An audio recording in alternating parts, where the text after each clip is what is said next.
Okay. I don't even know. That like became the intro to this podcast. I always say that, but like if you're new here, welcome. If you're a member of the fam, hey. Today is another episode of the podcast. Guys, I took a week off because I was traveling and it was so insane. Like I went back and forth to LA like twice in the past 2 weeks. So I didn't really have time to do that. But we are back with the pod. And I hope you can't hear the insane echo. I like hear an echo in this room. I'm in a new Airbnb. So look at where I am. Look at this new setup. Ooh, fun. If you guys don't know, I live out of Airbnbs. So it's kind of crazy. Like my life is so chaotic and fun. But I want an apartment. Like, okay, life update before we get into the pod, of course. I kind of want to get an apartment in LA. Oh, also update on the pod.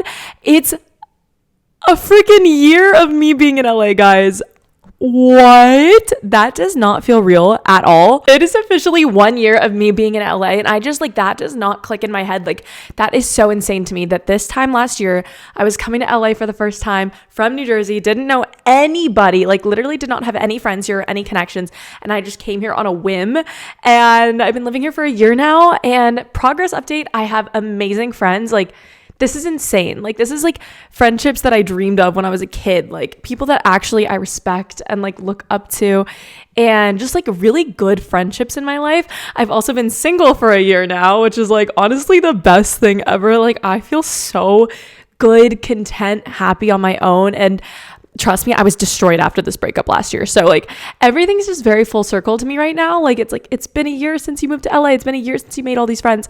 It's been a year since you've been single and like living on your own. And like, I don't know, you like cue You're on Your Own Kid by Taylor Swift, because I just feel really good right now. Okay. But yeah, I'm in a really good place. I've been feeling more confident in myself. I'm like really happy with my lifestyle and like the routine that I've created now with like the podcast and like making content. And I just feel really good. But one thing about my life that's on my mind is that I really want to settle. I really want to get an apartment here in LA. That's just one thing that I've been thinking about, because it's really hard for me to keep moving from Airbnb to Airbnb. That's like one thing that's like always on my mind. I'm like, oh my gosh, I have to move in like a few weeks. You know what I mean? So I need a place. Other than that, I'm doing amazing. What else is going on? I started posting more singing videos on the internet, which is kind of scary and spooky and crazy, but I love singing. I just don't know if I'm good at it. Like, I think I have singing dysmorphia, where like, sometimes I'm like, oh, I'm a good singer. And sometimes I'm like, I'm just not a singer. You know what I mean? So I don't know what's going on with that, but we'll see. Sometimes you guys comment really nice things and it makes me want to post more singing videos. So I don't know. But that is my life update for right now. Welcome back to the pod. If you guys are new here, we cover everything girl talk. I answer all the questions. I talk about everything with no filter, and I love it. And it's so much fun. And if you're new here, make sure to follow the podcast on Spotify, Apple Music, or YouTube, whichever one you want. Yeah, that's super fun. Ooh, why am I like awkward? Okay, let's get, oh, I forgot to turn my ringer off. That's not good. Okay, today I'm going to be answering more questions from you guys. I got a bunch of questions on Snap, so I'm going to go through them and answer the girl talk cues and just like anything you guys ask me, because I think these are really fun and fresh.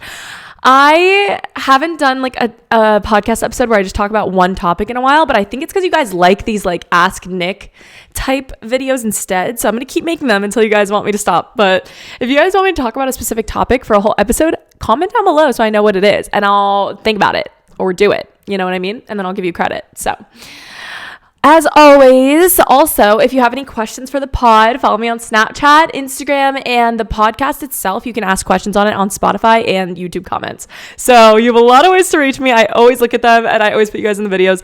Let's get into the girl talk. Okay. Ooh.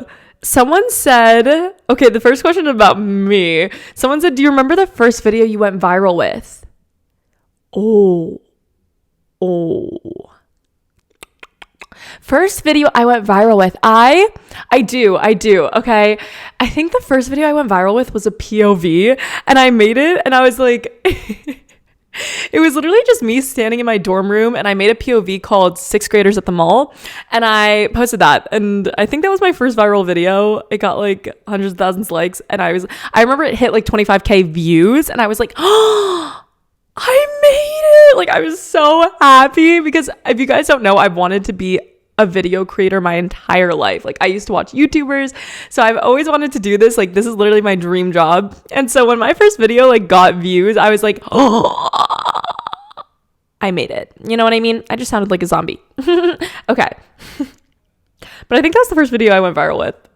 Or there was one video I made that was like how to get boba at Starbucks, and it was like a milk tea recipe that you could order at Starbucks, but everyone was so mad because there was no actual boba in the drink. So then I just got a bunch of hate comments about boba, and that was really random. That was like my second viral video. I don't know.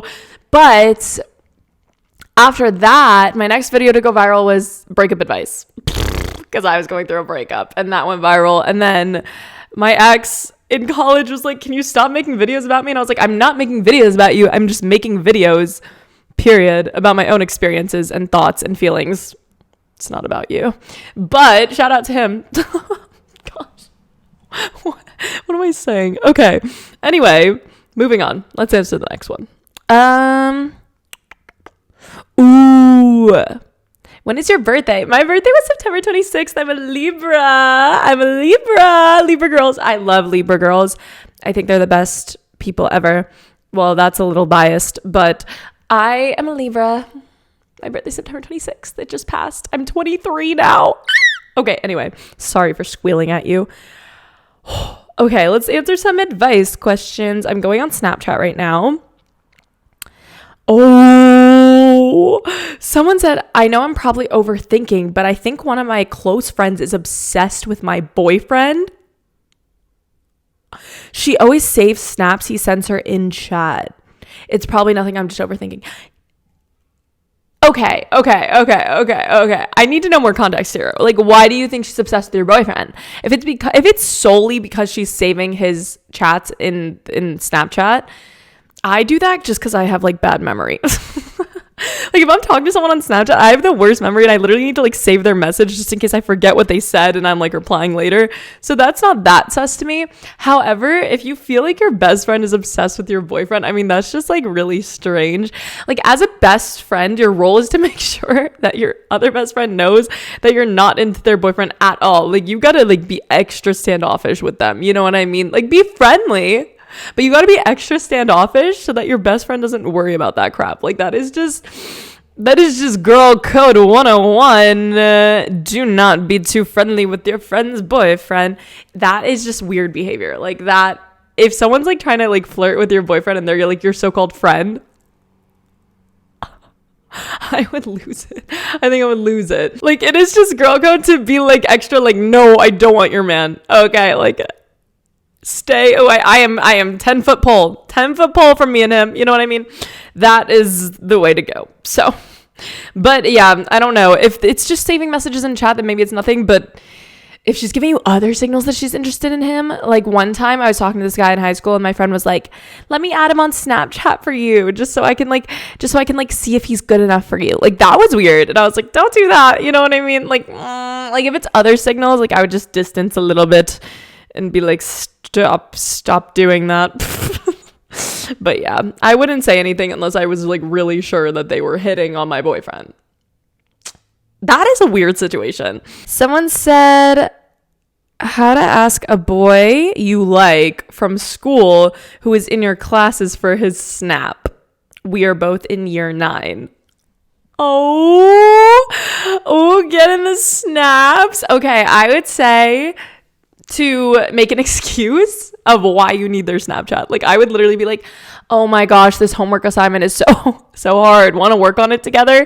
And then get their Snapchat. Or be like, oh my gosh, I keep forgetting to do the friggin', do you want me to send you the homework? And then sometimes you'll send me the homework. Like, I don't know. I'd think of a little system, a little sneaky way to get in there where you get their Snapchat. So it's not just like, you're like, hey, give me your Snapchat, you know? You gotta be sneaky with it. You gotta be like, oh, I just really need help with this assignment. It's so hard. And then there you go. Then you talk about it together. Ooh, that's so exciting. I love little crushes, little school crushes. Little school crushes are the best thing in the world.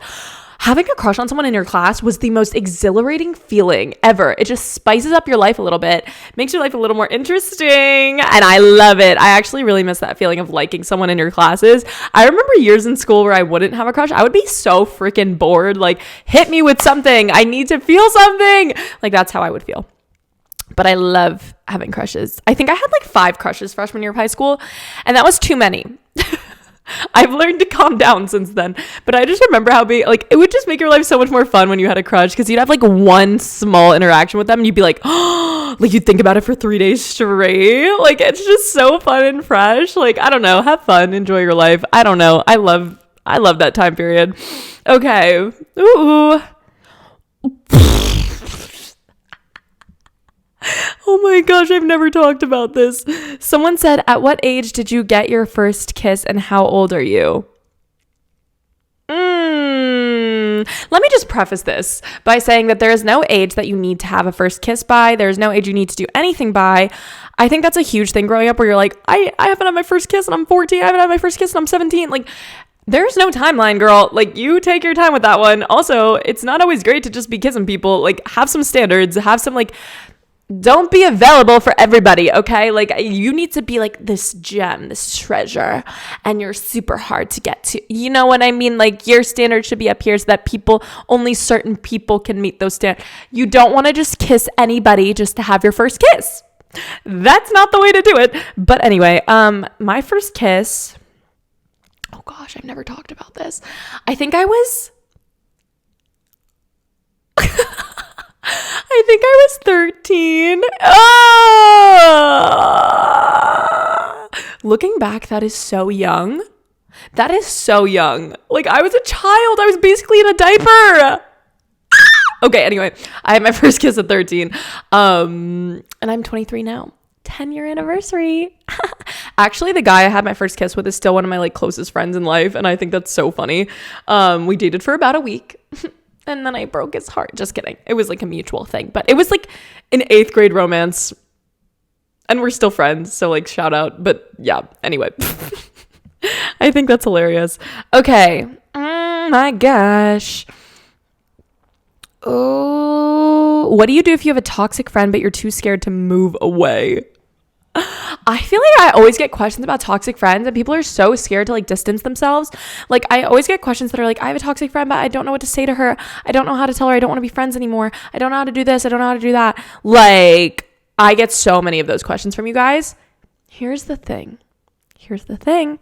You don't owe anyone anything.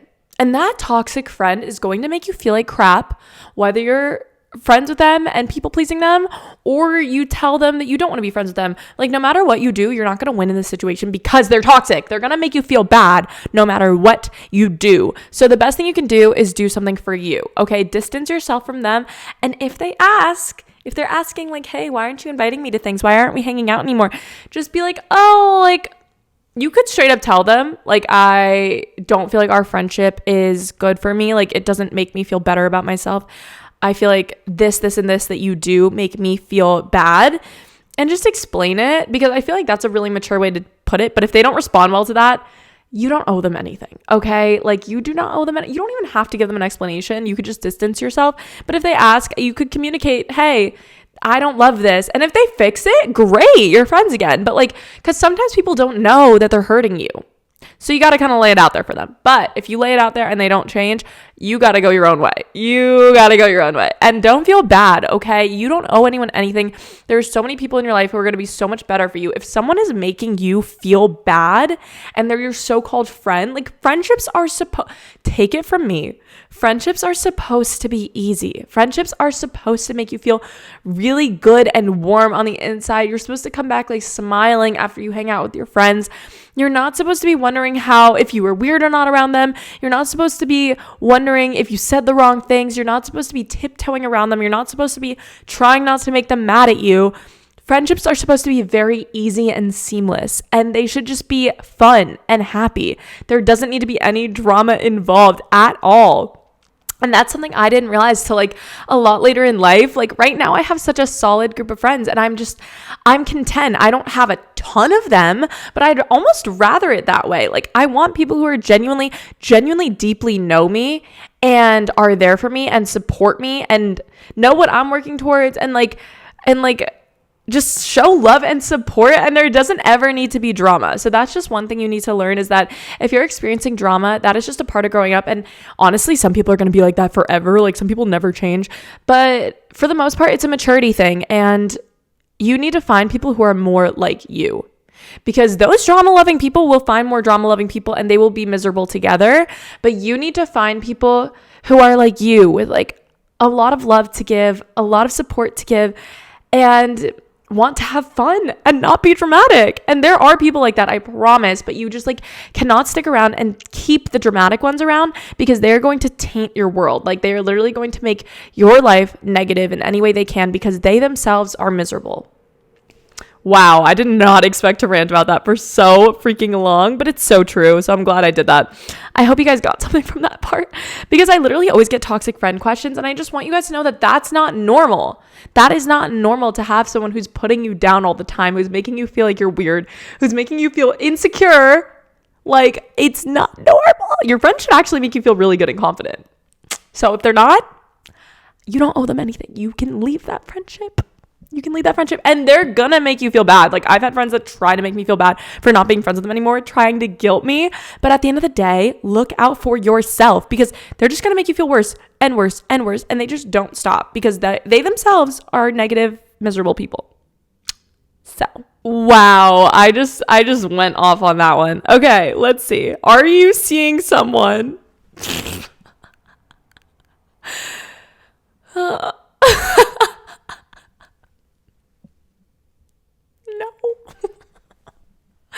I am not. Guys, I have been in the era of like very short talking phases and situationships, and that like that's okay. I think that's a sign that I'm supposed to be single right now, you know, like focus on myself type vibes. But the thing is about being single is like sometimes I feel like I have my life together, and then I'm just like, okay, like put someone in, coach, like give me like something to work with, because I'm just like, sometimes I feel so good with like every other aspect of my life. I'm like, why don't I have a boyfriend? Also, it's cuffing season, so that's freaking terrible for the single people of the world. Like that's so hard. Can we talk about how hard it is to not have a boyfriend for cuffing season? Like everything around me is like screaming I should be in a relationship. Like my friends have really long-term boyfriends that they're super happy with right now, and I'm just like, but I kind of like being the single friend. I kind of love it, because like I feel like I'm in an era of like working on myself, which sounds so like cliche. Like everyone that's single is working on themselves, you know what I mean? We're kind of forced to, but I kind of love it. Like I feel so good, like not having to worry about anyone else. It's kind of a blessing. Like you kind of have to be like, wow, this is so fun and fresh, instead of being like, I want a boyfriend. Also, it's something that you can't really look for. So I love that the question was just like, are you seeing someone? And I'm like going off on this 5-minute rant, but this is how I feel. Okay. It's not something you can look for. You, by being yourself and being your best self, will attract people who are also working on themselves and being their best selves. And that's how you're going to find someone who's like your partner, and like someone who's really good with you as a team. Whereas if you're looking for it, you're just going to kind of like make anyone the right guy, quote unquote, because you're going to be like searching for it. And then your brain, whoever you meet, is going to try to mold.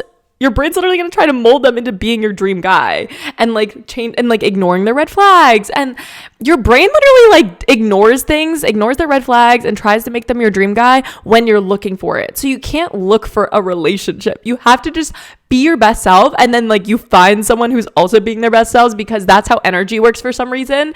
Like it's always when you're not looking for it that you attract people. So yeah, I'm really just going to embrace being single. Okay, anyway. Do I want a boyfriend though? Like sometimes, like one day, the other day I was trying to open a jar of salsa, and I really needed a boy for that. Yeah. Anyway, okay. What age did you start dating at? Ooh, what a question. Okay, I started dating, well, I don't know, because I started dating, but like I feel like my relationships really early on in life like don't count because they were so surface level, but I guess it is still dating. My first boyfriend, which was literally the week-long relationship I was telling you guys about, was when I was 13. But okay, please, like there is no age that you need to start dating. Like if I could, like there's nothing you're gaining from dating at like 13, 14, 15. Like in my opinion, the best time to like start dating, if you're going to, like the earliest that you should probably start if you want to is like 16, 17. But even then, like those relationships, like the boys were not mature enough to like be real. Like I feel like only now am I meeting guys who are like really looking for relationships or like actually mature enough. And even then I'm not meeting that many of them. So like honestly, girl, I found out about this when I was younger. Guys don't mature till they're like 25. A 17-year-old girl has the same emotional intelligence of like a 25-year-old guy. I don't know where I'm reading this from. This could be incorrect, but I heard that once and it has stuck with me forever. Like, I'm like, that is so true.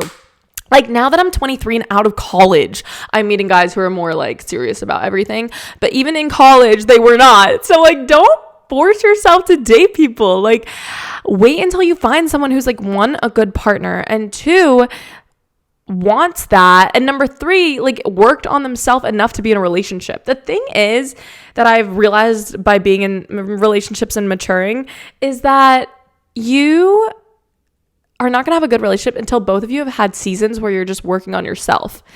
So don't go looking for it. And also, it's okay if you don't date till you're like past 20. Like that's okay. Like, girl, I don't know, I don't think there's any rush to it, because all my teenage relationships kind of weren't anything special, you know what I mean? Like, they were so immature. Like, we fought about the most immature things. Like, we broke up for the most immature reasons. Like, I feel like now I'm like an adult and I'm like, whoa, like the next person I meet could be like the person I marry. You know what I mean? And that's terrifying.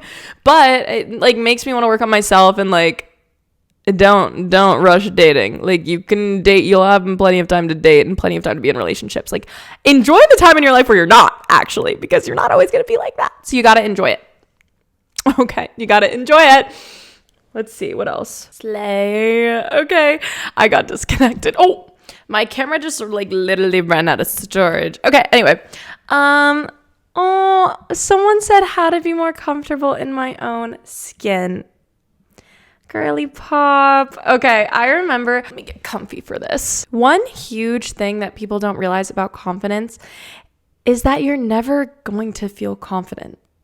Not fully, not all the time, not 100%, not 24/7. It's not a skill where you can just work on it and then you have it for life. Like that's not what confidence is.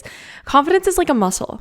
Some days you're not going to feel happy with yourself. You're going to feel like your body could use a lot more work. You're going to feel like you wish you could change features on yourself. You're going to feel like you hate your personality. You're going to feel like you're cringy. You're going to feel like you said the wrong things, that you were weird in a certain situation. Like you are never fully going to feel confident.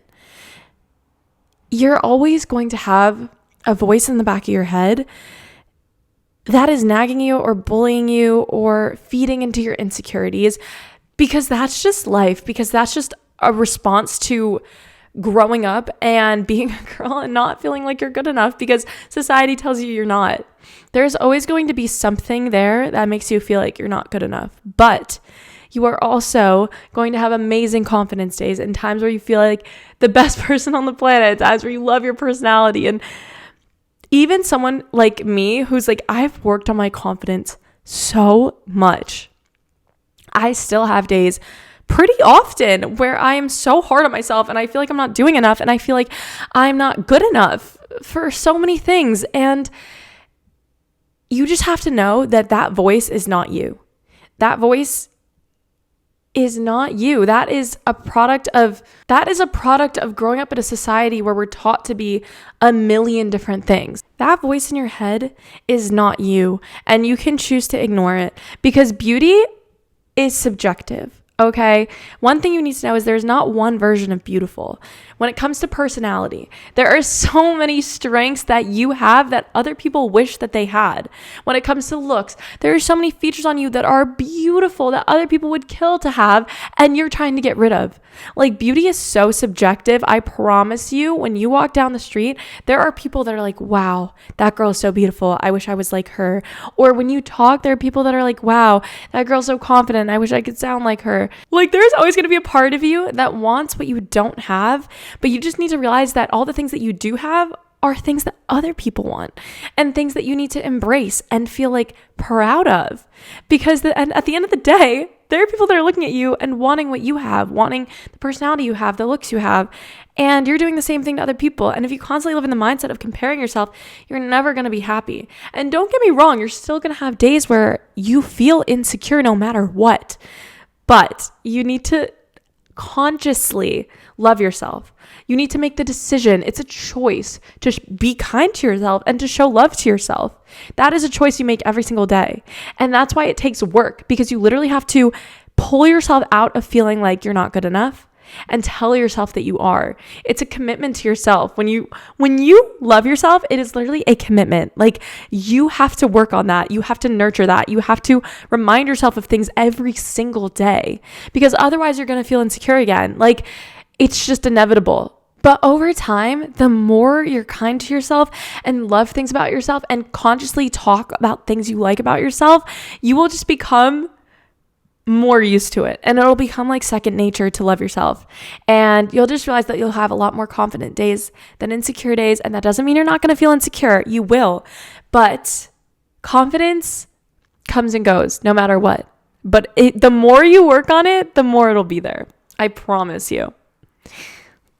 Oh, I freaking love you guys. Okay, I think we're gonna end it there because I have talked for a long time. I love you guys so freaking much. Like, you guys are actually my family. This is my favorite thing in the world, to talk to you guys. And I hope you enjoyed this podcast. Effie, let me know what you want me to talk about in the next one, and I will. I literally will, for you guys, because I love you. I hope you guys enjoy these podcast episodes. If you do, rate the pod so I know how you feel about it on Spotify, Apple Music, whatever you're listening to this on. And subscribe to the YouTube if you're not already. I love you guys. Also, add me on Snapchat, Instagram, TikTok. You know the drill. I make a lot of videos. Yeah. But I love you guys, and I always get questions from you guys on those platforms. So definitely make sure to leave your questions if you have any. And I will talk to you in the next epi. I love you guys. Forehead kiss. Mwah. Bye.